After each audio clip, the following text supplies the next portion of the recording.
muri muta Uganda kandi ogudiye muswaga wa Nkole Media TV nimba nyine muganda wanje Beazin nimba nyine Sky nimba nyine nabandi Dr. Jastoroje na team ndijo yo no kwera impango kandi ko kumukuma imbere bire bitebonire but we have to survive konka hakira amakuru mabi kandi shocking akugira ngo umuntu chairman we wakayunga district local government bashanga yihanikire bashanga ari kwanginga kandi uguntu bamwita FFK Serubogo Muhammad so bashanga hanikira muti so abantu binjini batekateka ngo nura Bobi Wine yajanga nabasa kuba haro mixed danka message zo kujanga ngo bundi nabasa kuba yisigwe kandi ugu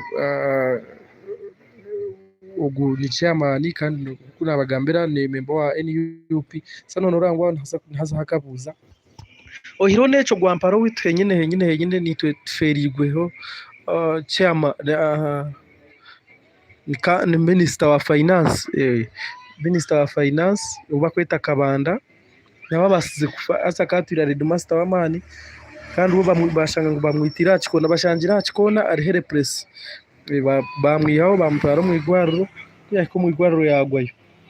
sabantu nibibuza ete munejyaci ijukana ubwo be yasinga karurukeye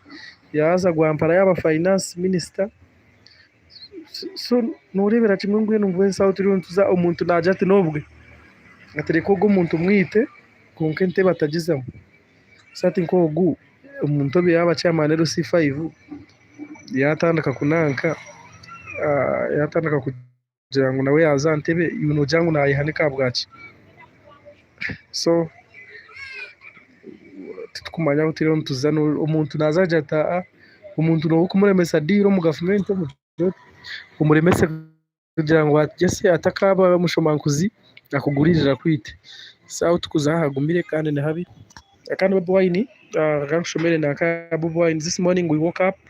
to incredibly sad and shocking news of the sudden death of our NUP member and chairman for Kayunga district local government Comrade FFK Serubogo Muhammad. He was found hanging on tree. For now, we are getting mixed messages from the people on ground, with many saying he might have been murdered, and as they cover up hung on the tree. He has been very vocal against corruption and land grabbing in Kayunga. We hope investigation will be done independently to establish the real cause of this shocking incident.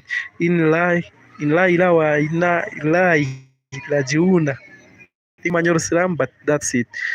Kale mwe bari kutuwachinga kandi ugundiye muswago wa Nkole Media.